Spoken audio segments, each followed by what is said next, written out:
What's doing, everybody? Today is Thursday, September 18th. Jimmy Kimmel is out. The Fed rate drops, and Antifa is now a terrorist organization. My friend Matt Palumbo joins me. I'm AlecLace. This is the AlecLace Show. The American family is under attack. Parents are the underdog of this nation. Your children are being indoctrinated. That's right. Your children. They do not belong to the state. They do not belong to the school system. They belong to you, the parents, as a blessing from God our Father. So let's preserve, protect, and fight for the American family together. You're listening to the AlecLace Show. The future is family.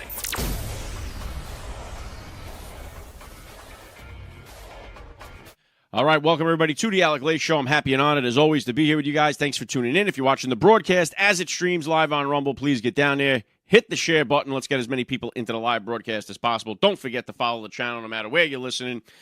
A lot happening right now. Again, for those of you guys who have been hitting me up about the Trump is trending, I have not been putting out the Trump is trending. As I said Tuesday, it's been kind of difficult to get into some of these other stories since the Charlie Kirk assassination. I will get back to the Trump is trending eventually here. And I told you on Tuesday, program note, beginning Monday, I'm going to be hosting Chanel Rian's show on OAN.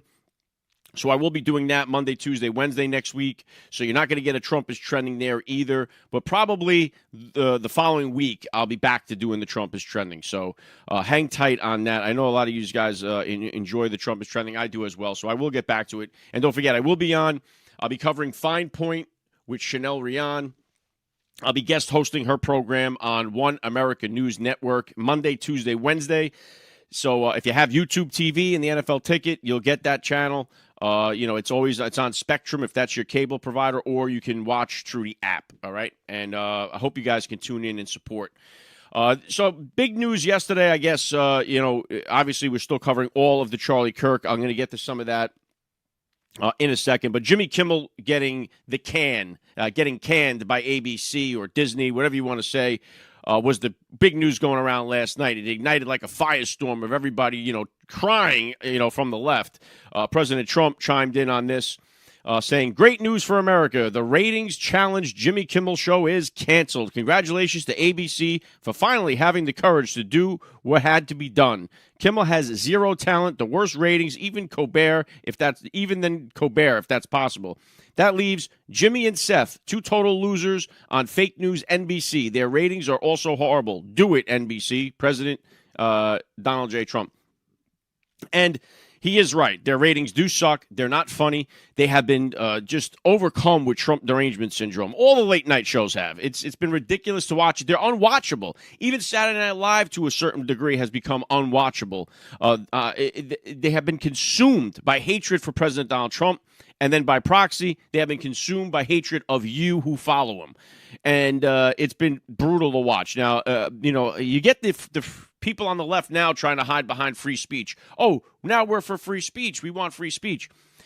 Jimmy Kimmel's First Amendment has not been violated here in any way, shape, or form. The First Amendment protects you from the government, not from a civilian employer. It never has. That's the way it is. Now, what's interesting is all of these people melting down on the left now were nowhere to be found when Tucker Carlson was fired for saying things. I remember Don Imus was fired and pulled off the air for saying things when he talked about the Rutgers women. Here's an interesting one. Megyn Kelly was fired from, I believe it was NBC, MSNBC. She was fired because what she was saying at the time, now this is beautiful, I think. She was saying that kids that want to dress up for Halloween as their favorite icon should be allowed to wear blackface. So she was saying, like, if you got a son and his favorite person in the world is Michael Jordan, and that kid wants to be Michael Jordan for Halloween, why shouldn't he be allowed to dress as a black person for Halloween? It's his idol. She got fired for that, for saying that kids should be able to, if their idol is, Mike Tyson or Muhammad Ali, and they want to dress up as the kid, they should be allowed to do it. Fired. Jimmy Kimmel actually wore blackface to mock black people in a comedy skit. And no backlash. It didn't affect his job whatsoever, right? But here's what's interesting, too. and many others. Michael Savage was fired from MSNBC. He was banned on, fired from or taken off 300 syndicated radio shows, stations. So this has gone on. Your employer reserves that right to be able to take you out. And I was a victim. Listen, I was a victim of this. I was on Fox News on 2 different shows for over a year. I was on with Kudlow once a week, and I was on The Bottom Line with Sean Duffy, the now Secretary of Transportation, and Nassau. And I was on once a week on both shows. So twice a week I was on Fox for over a year. And I called Kamala Harris, the original Hawk 2 girl. And Fox News pulled me. That was it. They banned me from the station. Now, were my First Amendment rights taken away? No. Fox didn't like what I said. They got obvious blowback from people that were calling into the station, and that was it. I was out. And, that was the consequence for what I said on that show. Now, I didn't get locked up. I didn't get prevented from speaking. I have my podcast. I go on OAN. I have, just like Tucker Carlson has his own show. These people are still allowed to speak. They didn't violate the First Amendment, and the government didn't lock them up for what they said. All right, so I don't understand that argument of thinking that it's like, oh no, now it's a free speech thing. These people forget too, like during COVID and all this other stuff, Biden used the government. He was using the government to shut people down. His own government was communicating with the people that owned social media to silence the voices that were rising up against the vaccine. That is a problem. If that is definitely an issue. If you're weaponizing the government to go after and shut people's voices down, that's an issue. People say, "Oh, that's what Trump's." Listen, Trump did not force the parent company here to take Jimmy Kimmel off the air. Jimmy Kimmel did that himself. Listen, here's the other thing, too. Jimmy Kimmel sucks. They're looking for any reason to get that guy off the air. And he gave them the golden opportunity. Now, and the difference is, too, is you have the FCC involved. There are standards for television. This isn't cable television. This is a traditional terrestrial television. And the FCC has certain standards that have to be followed, too. So they looked for any reason to get rid of this guy. He was going to have to go anyway. The Jimmy Kimmel Show was a sinking ship. There's no doubt about it. The difference, like if you look at a Tucker Carlson, now, of course, he's a cable. He's on Fox News. But he was a ratings juggernaut. That's the difference there. Tucker Carlson was the #1 show on Fox. Jimmy Kimmel is not even close to being the best show on ABC, a highest rated show. His show sucks. So there was a consequence for what he said. And that's what happens. Now, sometimes you could piss and moan about it. You cannot like it. But you have, as the owner of the business, you have the right to say, to have a say in who works for you and who doesn't. And so now he's out. And you know what? I love to see it. I love to see it because this guy has been just so full of hate for so long. Tired of seeing it, seeing the clips. And Jimmy Kimmel will move on. He can get his own podcast. Somebody else can pay. If he's so talented, if he's so good, that's the best part about free market capitalism. If Jimmy Kimmel is so valuable to the marketplace, someone's going to pick him up. Nothing's stopping them. He's not. His free speech isn't ended. If tomorrow NBC wants to pick him up and put him on the Tonight Show, they can do it. There's nothing stopping them. So if he's so valuable to the marketplace, he will be picked up. But he's a talentless personality who had 0 ratings. Now, he'll see some pickup because you're going to have people, and here's part of it, too. You're going to have the left canceling their Hulu subscriptions, Disney subscriptions, or whatever the way you can attack, respond to this, similar to the way we got results from Target when Target was putting out little bathing suits to appeal to little children about trying to tuck their penis so they could be transitioning. They had little like tuck-friendly underpants and stuff, and they had all this other trans stuff aimed at children. We fought back against that, right? And what happened? It was a victory. Target took that shit off the rack. They took it off. We don't see it. I haven't seen it at all anywhere. So that's the people pushing back against it. And you have the choice to who you listen to, and the marketplace will set that for you. So Jimmy Kimmel is out. And it's the same thing with these people that are getting fired for celebrating Charlie Kirk's assassination. You're telling me like, but they have the free speech to say that. Yes, they do. But if you're in the school and the teacher is celebrating the murder of an innocent American and the parents of that school are all up in arms about it, and they say, hey, I don't want my child being taught by some maniac who thinks that someone with a differing opinion should be murdered, the school can remove that person. If they can't, then we have a problem. Because then you're going to have all kinds of people teaching your kids that you don't want them to be around. So the school absolutely has the right to do that. It's the same thing, you know. It's funny just to see. I don't know what you're going to say. The paradox or the hypocrisy is the better word. The hypocrisy of the left that had stayed silent and laughed, and they all cheered when this happened to somebody that they didn't like. And now that it's happening to them, they're in a total meltdown. The whole Democrat Party is going down in flames. They're in a bad way. They're in a bad spot. I think so many people have woken up in that party, seeing how many people are still and continuing to this day celebrating Charlie Kirk's assassination. They're going to continue to do it. Keith Olbermann yesterday telling Charlie Kirk to burn in hell. Like, these people don't realize what they're doing. And just the way people lose ratings like a Jimmy Kimmel, the Democrat Party is losing ratings. And they're losing voters because they have consequences for what they're doing. All right, so Jimmy Kimmel is out. I don't know. Did you shed a tear over it? Let me know.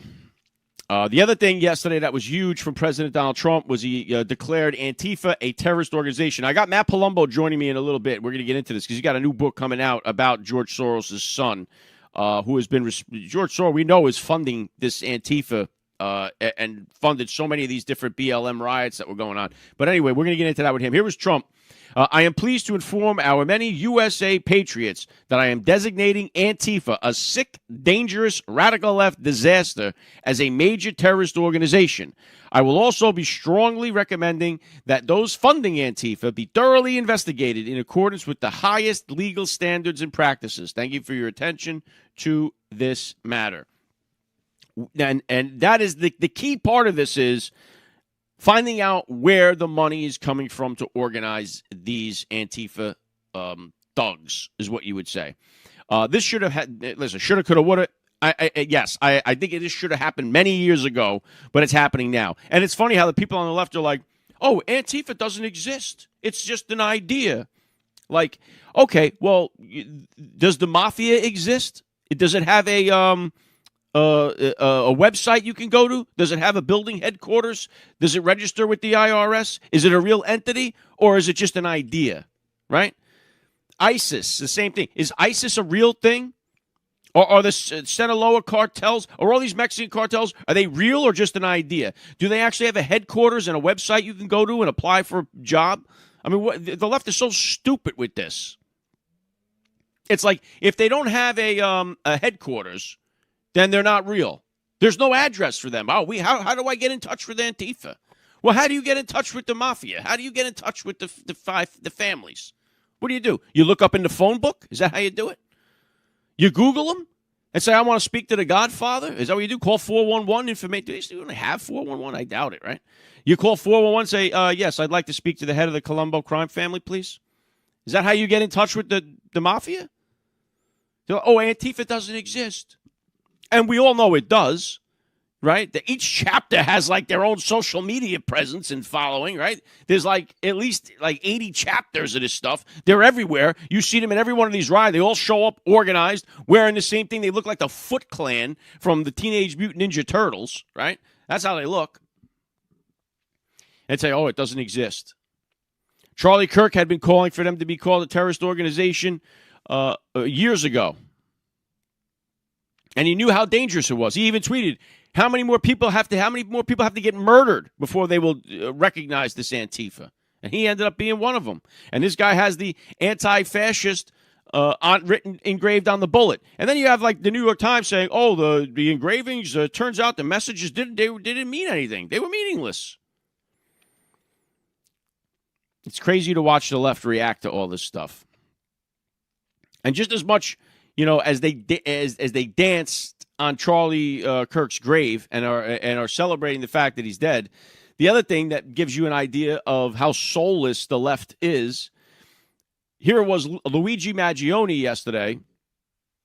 They dropped the murder 1 charge for domestic terrorist against him. So now it's a murder 2 charge.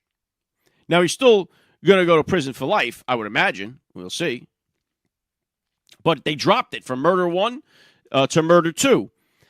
And they were celebrating and dancing outside the courthouse in New York like just animals that they are. They're celebrating it. They had these women come through there to support Luigi Maggioni, and a lot of people make this comparison. And I thought it's funny because I thought it, and then I looked at the responses to this, and it's exactly what people were saying. Is they looked like Charlie Manson's girls, right? Just like completely possessed by Luigi Maggioni. One girl. Now you wonder if some of these people are just not rap tight, or they're just playing with you, because they interviewed a one girl outside and she's like, "Oh, I'm dating Luigi Maggioni's AI. I date his AI. I talk to him every day." Like that's a girl that should be taken out. We got to put her in a rubber room somewhere. I mean, I don't know the best way to say it. She got to go to a psych ward. Like there's something wrong. These people are not right in the head. I'm dating his AI. This is a guy that murdered somebody in cold blood, caught on camera murdering somebody. And because it's a CEO, they're like, "Yeah, he murdered that capitalist." And they're all celebrating it. They're celebrating the cold-blooded murder of the CEO and the cold-blooded murder of Charlie Kirk. That's who the left is right now. That's their identity right now. If they don't like you, if they disagree with you, if they're jealous of you, they're going to shoot you. And they're going to celebrate about it. I mean, how nuts is this that we're seeing? I mean, this is who the left is, and this is why, it's like the momentum right now is in our court, and it's like this is why you want to see, especially Republicans in the House, start to act. Let's start making a move now. Now we're looking at a government shutdown. The Democrats are looking to shut the government down. This is September, right? This happens every September. This is the thing. We're going to shut the government down. It's going to go back and forth. There's going to be a CR. We want a clean CR, all this other stuff that we always talk about. We still want to see single-issue voting bills. Will we ever get to that point where we can just have single-issue voting bills? What is so difficult about that is nobody wants that, because then you can truly see who they are. That's the only reason you don't have single-issue voting bills. That's it. The whole thing together, all of them there together collectively, don't want you to know exactly where they stand on every issue. Because if you had single issue voting bills, it would just take the veil off of everybody, and you would know exactly who is who. And that's why you don't have it. They want to keep that layer of secrecy, that layer of protection in place to protect all of them in D.C. That's why you don't have single issue voter. The only reason to not have it is so that you can't tell who's who and where they stand. The latest on this Lance Twiggs, and I'm going to bring Matt Palumbo on now, but the latest on this Lance Twiggs, which is the gay lover of the Tyler Robinson, who appeared in court. He's obviously, we covered that. He's now facing, they're going to charge him with capital murder. He's going to face the death penalty. Hopefully they don't take that off the table with a plea deal. We don't want to see any plea deals. We want to see this guy go right to the firing squad. I know they also have a lethal injection in Utah, but I believe that the firing squad is a possibility, and hopefully this is a swift trial. I don't care if he pleads guilty. They better not take this death penalty off the table. Charlie Kirk's alleged Charlie Kirk's the left-wing extremist's boyfriend was problematic before the family kicked him out. The relatives are now saying about this Lance Twiggs. He struggled with substance abuse and video game addiction. So this is the reason why the family kicked him out. He moved in with the grandfather and then moved into a townhome with college roommates. The college roommates moved out, and Tyler Robinson moved in, apparently, something like that. And that's how they became living together. He was in the process of transitioning from being a man to a woman. So the left believes now you'll hear all the lefts referring to him as the proper pronouns, like, oh, no, this is not a man anymore because he tells you he's a woman. Now we refer to him as a she. Again, this is how absolute Looney Tunes the left is about this, and we see it constantly. So that's what we know. We're finding more out about the background of that guy. He has not been charged with a crime. A lot of people talking about the text messages seeming like they are a setup. And listen, I wouldn't rule that out. I wouldn't say that that's not possible. It's convenient that the text messages exonerate the roommate, exonerate that bald-headed pedophile who was captured. I mean, what is this? This guy, the old guy that jumps up and says, "Oh, I did it." And then it turns out he was just doing it so the shooter could get away. He admits that he was doing it to cause a distraction so the shooter could get away. Turns out the guy's a pedophile. He's got all kinds of child porn on his phone. This is surprising here, right? I mean, you have two leftists that showed up to Charlie Kirk's event. One was a murderer. The other one was a pedophile. What are the odds, right? But the text messages, they're written in full sentences. So some people pointing that out, like, oh, but we'd have to see, is that the way this guy texts? Is there previous examples of his text messages where that's how he texts? That's going to be obviously be crucial to finding out if those are real. I'll tell you what, if there were a setup, the text messages, I would wonder why this guy wouldn't throw in a little question about his political background. Like maybe throw in a hint that he's pro-MAGA and Charlie Kirk wasn't MAGA enough. I mean, if he would have did that simple thing in those text messages, the left would be, crazier than they are right now. If he was set up text, now obviously we could find out the background on the kid, and we know he's a leftist, and everybody would have corroborated that, like his family has done, and his teachers and his classmates, everybody has done, because we know the guy is a leftist. But if he was staging the texts, why not throw that in there? Why not say, hey, let's really throw this? He knew what that would do. I mean, he's into the political game. He knows that by saying, if he just threw a little clue in there to say, to hint that he might be MAGA, the left would have been running with that story, first page. It wouldn't stop until the midterms, no matter what the truth was. So he didn't do that, which I found a little curious, that if he's setting it up, why not throw in a little dig there? Why not throw in a little misleading political ideology? Instead, he kind of was talking bad about the dad. Yeah, my dad is MAGA now since Trump. He's gone crazy with the MAGA since Trump got elected, as if he didn't agree with that, which we know he didn't. So I do think the other possibility is that this was a 22-year-old kid who had the adrenaline going to kill Charlie Kirk. And then after he actually did it, kid was probably completely panicked. The sheriff yesterday was saying that it was the mom that recognized him on TV. And told the dad about it. The kid texted or talked with the dad. Here's another thing that's a paradox. He tells the dad and the mom that he's going to kill himself. And then he also tells them that he's afraid that he's going to get shot dead by the police. So that seems to not align with, with what's going on. Or make sense. I guess if you try to rationalize somebody I guess maybe he wants to have control over his destiny.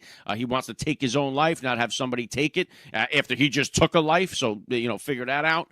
But you're dealing with an irrational person to begin with, right? You're dealing with somebody who thinks that a man is a woman, and that makes him a heterosexual. So you're already dealing with an unraveled mind to begin with here, right? So he considers himself not gay because he's banging a guy that thinks he's a girl. So in his mind, he's a heterosexual. And people like the left, like this Brian Krasenstein, these other people, will affirm that for him. So they'll play into that mental illness that this kid obviously has some capacity where he's delusional, where he thinks that the guy he's sleeping with is a woman. So you're already dealing with a guy that's not totally wrapped in. So take that for what it is. So anything does he do, is any of it rational? He's a cold-blooded murderer. He's a left-wing lunatic that has been indoctrinated, and he has been radicalized by the left, by the media, by the Democrats, by the college that he went to for a year. And hopefully we see him with the death penalty. Let's get into all this stuff now. I got my friend Matt Palumbo from the Bongino Report, and we're going to talk about Bongino, the FBI. We're also going to talk about Antifa, the funding, the whole bit. Let's bring Matt Palumbo back onto the show. Hi, I'm Emily, and I'm at the White House with my dad, and you're watching The AlecLace Show. You're listening to The AlecLace Show, the future is family. All right, here we go. Joining me now, Matt Palumbo. Welcome back to the AlecLace Show. Very good to be back. It's my first time live from the parking lot, but here I am. Yeah, what are you driving Uber over there? What are you doing? Delivering some lattes? No, I was leaving the gym, and then I realized I probably won't be home at exactly the right time, so I figured I'd dial it in from here. I appreciate you doing so. I want to definitely talk about your new book there, The Air, and how this ties into Trump declaring Antifa a terrorist organization. I want to get to that in a second, but first, Jimmy Kimmel. I was just talking about this before I brought you on. Jimmy Kimmel getting fired. Now, it's awesome. Awesome. What's interesting is I was a part of this. I talk about Tucker getting fired from Fox and all this. Now, I wasn't hired by Fox, but I was banned by Fox for something that I said. I was there. Yeah, and you were on set with me when that happened, and nobody came to my rescue. They weren't saying, oh, what about Alec's free speech rights and all that? I said something that Fox did not like. They got a lot of blowback from people that, say, and that was it for me. I got taken off the air. They wouldn't let me on. It didn't stop me from doing my podcast, going on other programs, but Fox said that ain't for us anymore. So what's your take on it? Well, what was weak with Fox is they all saw you say it, and they didn't care. It wasn't until other people highlighted it, then they went, oh, all right, we're going to do the morally upstanding thing and not have him back. But they didn't care when it actually – and Fox always does that. You can say pretty much anything, and then when a news publication that hates Fox reports on it, then Fox does the principled thing, which is insane. But, with Kimmel, and I've noticed this, I think, with a lot of the people getting fired, because – if this is cancel culture, which I don't really think it is, but if it is, it turns out we're actually really good at it. And there's probably tens of thousands of people that have lost their jobs. And I've joked around about this, but I think it is true that it could be big enough to show up on the next jobs report. Like if we lose 50,000 jobs this month, it's going to be this Charlie Kirk effect. And the kind of people who are getting fired, when you look at them, if they were people who worked for us, there would be people where we were like, all right, they kind of suck, but we need cause to fire them. And basically them getting emailed their comments about Charlie Kirk was the employers going, thank God, finally we have an excuse. Because my mom's a school counselor. There's a teacher at her school under investigation. And it's someone that's, no one likes at all, but they couldn't fire him. And now, they have a reason. Or at least that's my understanding. But that's kind of where it's like everywhere. And same with Kimmel. I mean, the economics of those shows does not make any sense. Colbert was hemorrhaging hundreds of millions. There's no way Kimmel is making up that deficit. And they just kind of needed an excuse. My favorite part about this story is there are a number of stations that were previously hosting Kimmel that are now going to put Charlie Kirk memorial episodes on and plays. So it couldn't be better. And as someone once said, they're like, when we're celebrating Jimmy Kimmel losing his job, we also have to remember there's all these staffers and writers losing their jobs too. And we should be happy about that as well. And that is definitely true. The salt on the wound is that they're going to be airing a Charlie Kirk tribute. Yep. I mean, that's and you know what? Jimmy Kimmel had the opportunity the following day to come on and apologize for what he said. He chose not to, but he's been full of hatred and Trump. I mean, Jimmy Kimmel, I don't know if he was ever funny. I never watched him. Even when he was on the Man Show, like I've done interviews with Adam Carolla, who's a right-minded guy, but I never watched that show. So that his ratings are terrible, but it seems like he took a turn with the Trump derangement syndrome, and his whole show became about that. I mean, every clip I've ever seen of Jimmy Kimmel, it's literally him talking about Trump in a negative way. I never see him doing anything else other than that. He used to be, I mean, we're going back 20 plus years, but yeah, he used to be an edgy show that he himself would argue for canceling. But the past 10 years, it's just been like, hey guys, you ever notice that Trump is orange? Like that's the peak of Jimmy Kimmel. It's not, the thing is about comedy, if you're making fun of someone, it's never as funny if it's hateful. Like, it just seems vindictive. But if you're mocking someone intellectually, where it just comes across better. Like, no, all liberal political cartoons suck because you can just feel the hatred dripping from it. And you see it with the late night. I mean, the best case scenario for late night, and this was more what Colbert was it was a group therapy session for liberals, where at the end of the day, they could sit down and decompress and have a one-way conversation with the guy. But they're not really comedy. It's just news at this point. That's right. Yeah. Yeah. So, and again, just the fine point on that is that they're saying, oh, it's a violation of the First Amendment, which the Nah, First Amendment protects you from the government, not from a correct. civilized or employer. Mhm.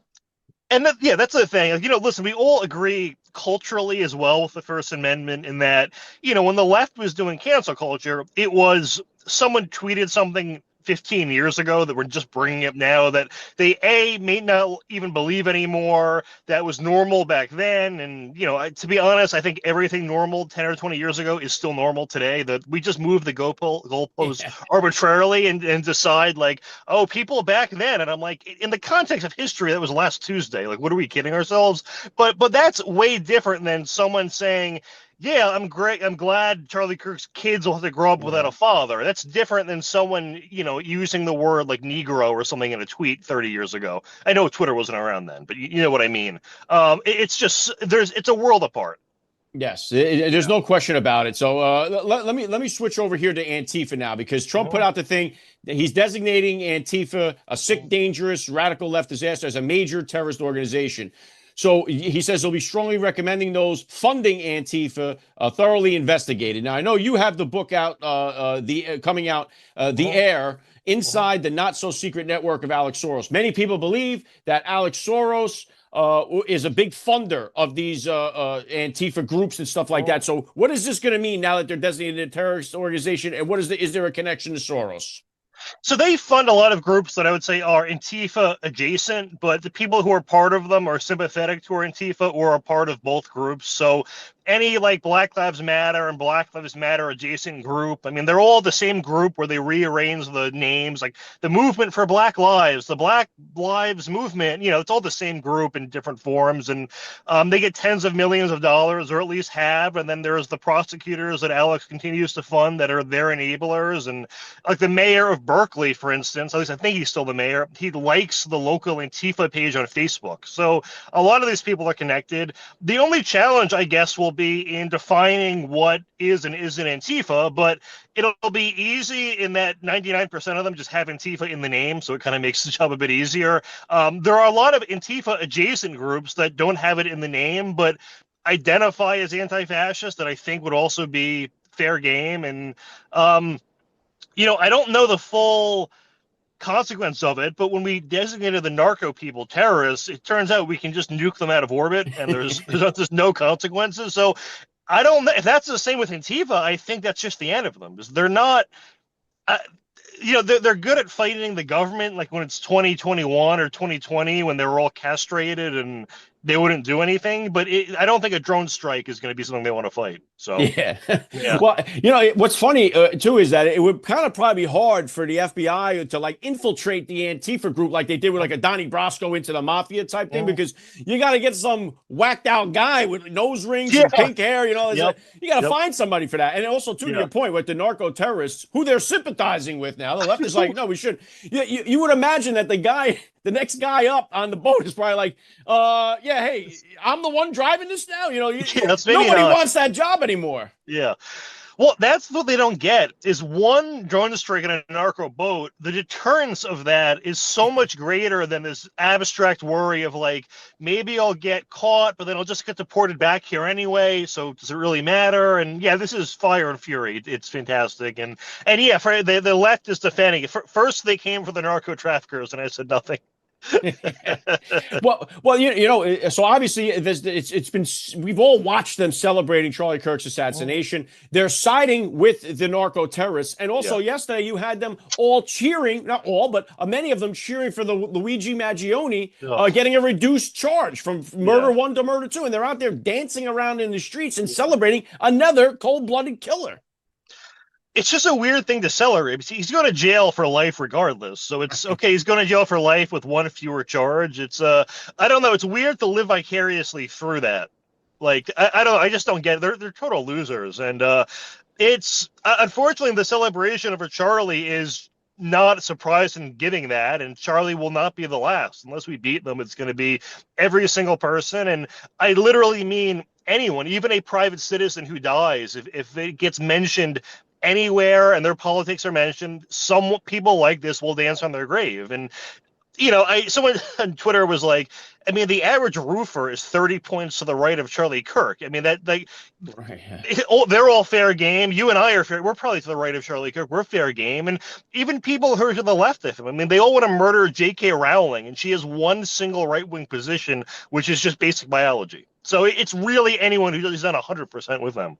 Yeah, and we all know that if they would have been successful with Trump, the celebration would have been times 1,000. I mean, it would have been no way to track them all. Yeah, exactly. Yep. And that's the same thing. And these are all, like we say, like this has been this was a direct cause of what the Democrats and the media has done to these people. They really truly believe in their mind it's justified because you're really a Nazi. Don't you say that? You can hear them. We celebrate Nazis when they die. It's like they're in their minds completely convinced. Yet they can't give a simple example of it, but they're convinced that you're Nazis and fascists. And then there's a lot of them too that are starting with the conclusion and then working backwards. So they'll all cite the same out of context Charlie Kirk quotes. Like they'll say, "Oh, he said black women can't think," and he was talking about some specific DEI hires like Ketanji Brown Jackson, where I think it's probably a fair comparison. Or they're claiming he was saying that we should tolerate a certain number of gun deaths. And he was talking about cost-benefit analysis between self-defensive use and death and arguing that the self-defense outweighs it. So you can tolerate it in that it's going to save more lives than it costs. And or they're trying to do the irony of, oh, he was for guns and he died by a gun. And I'm like, okay, if a used car collector or enthusiast dies, we're not all like, yeah, serves you right, buddy. Like, it's just they're just looking for an excuse to fulfill the bloodlust as well. So it goes both ways. Like, they're just sick people. They are. And Charlie even made that analogy, too, when he was talking about the sacrificing people for the Second Amendment. It was like, we have 50,000 people die in car accidents every year. We know next year 50,000 people are going to die, yet we're willing to sacrifice those people so we can drive. It's a similar argument. But they're unhinged, and they are so glad that it happened. And it's like, that's how they feel about us. And you could just see it. Like, they're just seething and foaming at the mouth over it. And it just exposed a lot more people. And I think people in their own party were looking to the left of them and going, wow, I'm friends with this is the guy I'm friends with. Yep.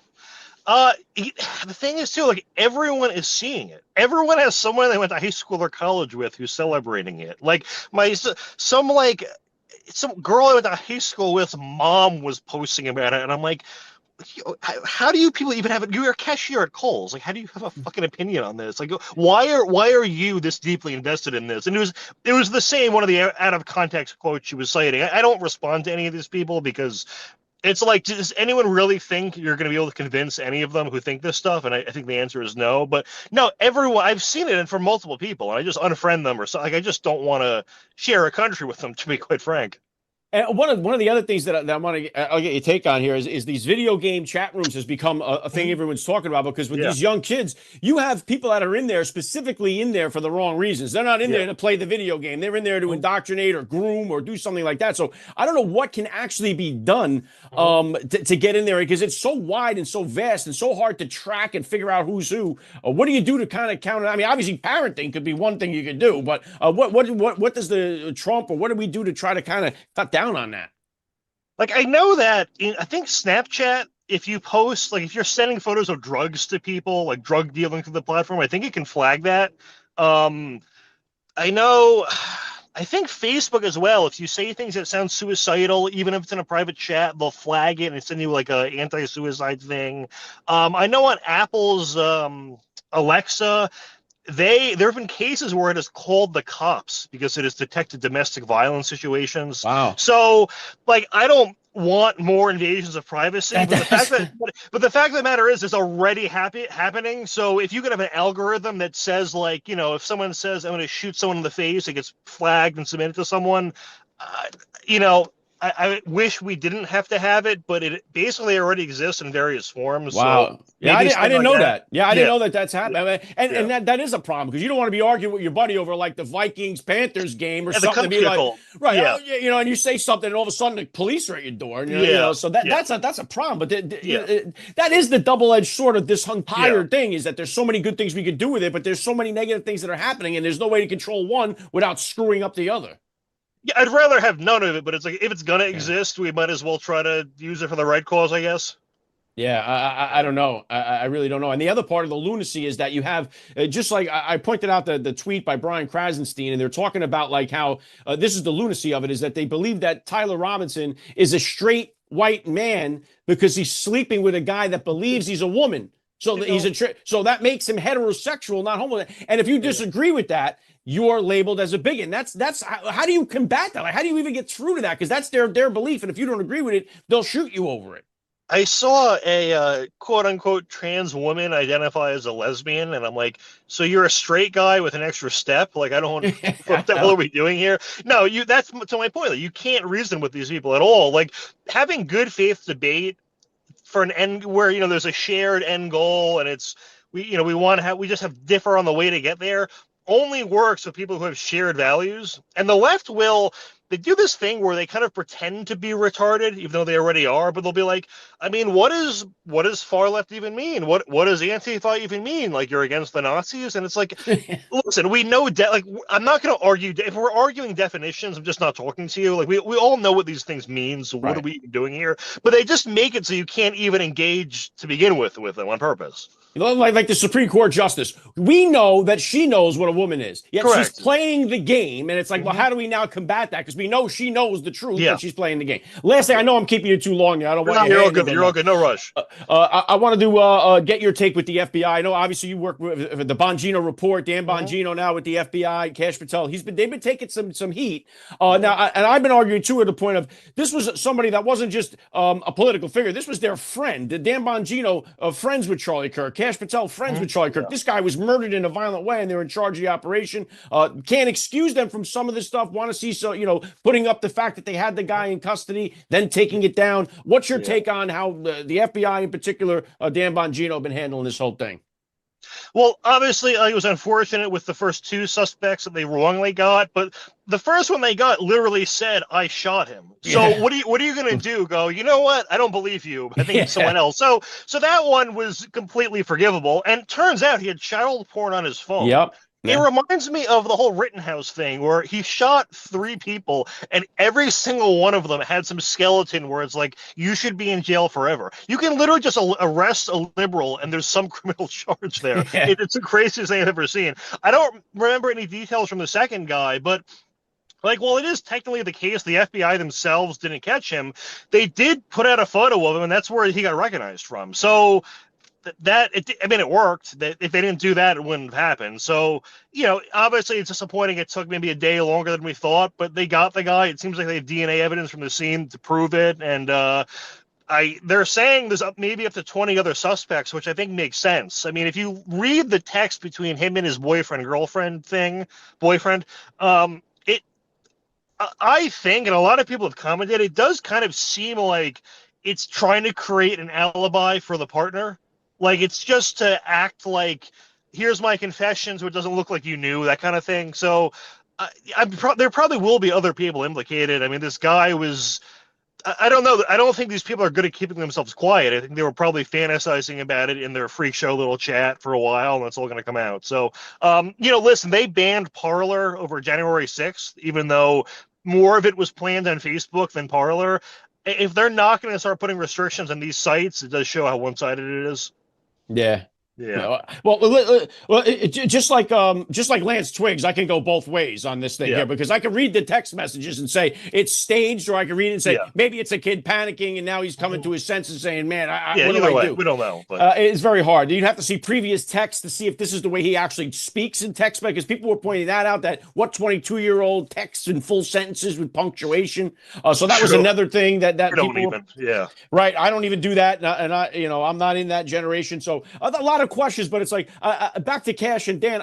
I am for these guys, man, and I'm rooting for them, and I'm not going to be quick to judge them and knock them, because I think they came into a situation here overwhelmingly plagued by the previous administrations, and there's a lot of still, I believe, inside forces working against them. And I think without them, I don't think we have a chance to get any legitimacy in that FBI. So I hate to see them coming under the gun for all this stuff, but you do want to hold them accountable at the same time and not give them an out. Yeah, and if you look at Kosh's testimony, I mean, he is really going at people during those. And I know he made a very good case for the FBI and, just how many more crimes they're solving relative to Biden and all these various categories. So, everyone's pissed off about the Epstein stuff, and I wish we had a lot more from there too. But there's a million other issues that are also important that they are making a lot of success on, or progress on. So. And we just had that scene that they put on yesterday at the hearing. Now they're so concerned about Epstein. Didn't mention it for 4 years, but you have illegals that are trafficking children today, and they don't care about it. So, nope, not at all right, give me a hitter on the book here. The Air. When does it drop, and where do they go to get it? October 28th. It'll be on Amazon and Barnes & Noble. I mean, I think the line is wherever books are sold, although it's not really true. It's mainly those two. But yeah, so those two will be an audiobook too. I was gonna do it, but I think I might just outsource it. It's very time consuming, but we'll see. Maybe my audiobook. I'll be honest, it wasn't that. I did the audiobook for mine when I had mine a couple of years back with HarperCollins there. They set me up. I kind of enjoyed the process. They made it really easy. The problem with mine is for legal reasons, because obviously George and Alex are very litigious. Oh, okay. I have to read every single footnote for every single claim. And it is challenging to be like, his favorite color was blue, as was reported in the New York Times on June 1st. Like, really? That's how that's hard to listen to an audiobook that way. Don't they do that at the end? So we're trying to, I'm talking to them about it to try to figure out like maybe only certain claims or that kind of thing. But so I don't know, I'm still trying to figure that out, like what the best way would be to incorporate it if I'm going to, but if not, I'll just have someone else do it. But anyway, not to bore anyone with the details. I didn't mean to get into that. All right. I got the link down there, The Air, inside the not so secret network of Alex Soros. Matt Palumbo, always an honor. Thanks for coming back on the AlecLace Show. Thanks, bud. All right, honored to have Matt Palumbo back on the podcast. I got the link to his new book down there in the description below. Make sure you go down there and get yourself a copy. It's the as I've been saying, like the left has been painting a picture and a bullseye on Republicans and Trump supporters for years now. And what else? And I talked about this, if you guys follow me on X and on YouTube, I talked about this yesterday. How you have Randy Weingarten, who is the president of the Teachers Union, comes out with a book the week after Charlie Kirk is assassinated, and one of the bullets say, hey, catch, hey, fascist, catch, right? So an Antifa type character who believes that Charlie Kirk is a fascist because he's been told that by the media and told that by the Democrats over and over and over again. And so a week after Charlie Kirk is murdered and the guy did it because he's a fascist, here's Randy Weingarten comes out with a book titled Why Fascists Fear Teachers. And who are the fascists that Randy Weingarten is talking about? You, the parent. She's talking about you, the parent. Why parents fear teachers is what she's saying here. But she calls them fascists because they're book burners. So Hillary Clinton, right, she quote tweets this. And it's a big celebration. Congratulations to my friend Randy Weingarten on why fascists fear teachers. From banning books to controlling curriculum, authoritarians go after public education because it's a cornerstone of democracy. Now, of course, the books that we want thrown out of the school are pornography and are grooming. We want them out. But they'll never admit that. They never tell you that. They just say, oh, the right wants to ban books. And school board meeting after school board meeting, you've had people like my friend John Amanchukwu go to these school board meetings and just read the books that are available in the library to schools. And they panic. They stop you from doing it. But they want your kid to listen to it. So that's been the thing. But it's the slogan. It's the fascists. It's the same thing like, what is a woman? What is a fascist? What is a Nazi? If you ask these people for an example tell me an example of how Charlie Kirk was a fascist, they can't give you one. They can never give you an example of how Charlie Kirk was a fascist, ever. They will melt down. They'll throw a hissy fit. They'll say he was hateful. He's a liar. He's hateful. But they'll never give you an example. They'll tell you he's racist. But if you ask them for an example, they'll never give you one. And if they do, they'll give you some misquoted, out of context video of 3 seconds that makes no sense. They have none. It's the same thing with Trump. Tell me how Trump is a Nazi. Tell me how he is. Give me an example. They'll never do it. But here she is, riling up the base, this childless woman that's in charge of teaching your children, right? This is the person that's in charge of it. Randy Weingarten, a complete unhinged leftist that has childless and no kids. But she's the head of the teachers union, and she believes your children belong to them. Why fascists fear teachers? And that comes out a week after Charlie Kirk is assassinated, and the assassin has fascists written on one of the bullet casings. Very sad and very alarming that they're going to continue up with this rhetoric that right-wingers, Trump supporters, are fascists. It's dangerous. It's a dangerous game, as we've seen. All right, let me wrap this up here, guys. I will be on OAN, One America News Network, next week. Okay, so make sure you tune in Monday, Tuesday, Wednesday. I'll be covering for Chanel Rion on Fine Point. You can find it. It's 10 p.m. Eastern, 7 p.m. Pacific. I'll be there Monday, Tuesday, Wednesday. I don't know what kind of guests I'll have. The funeral for Charlie Kirk is going to be Sunday. It's going to be a huge event. I was thinking about going out there, but there's no way I'm going to be able to make it. But I'll be tuning in like the rest of you. All the major players are going to be there speaking. Even Susie Wilds is going to be there. She's not even on this flyer, but she's on another one. And she's somebody that very rarely ever speaks at all. And she will be there speaking. It's going to be a major event. A lot of love, a lot of appreciation for Charlie Kirk. And it's going to be incredible to watch. So, again, Sunday will be the funeral. Monday, I will be starting on OAN, so make sure you catch me over there. If you have YouTube TV, you can catch it there. If you have Spectrum, find out which channel it's on. If not, you can always download the app, and I think it's like a $4 monthly service to check it out. So if you want to support, catch me on OAN, all right?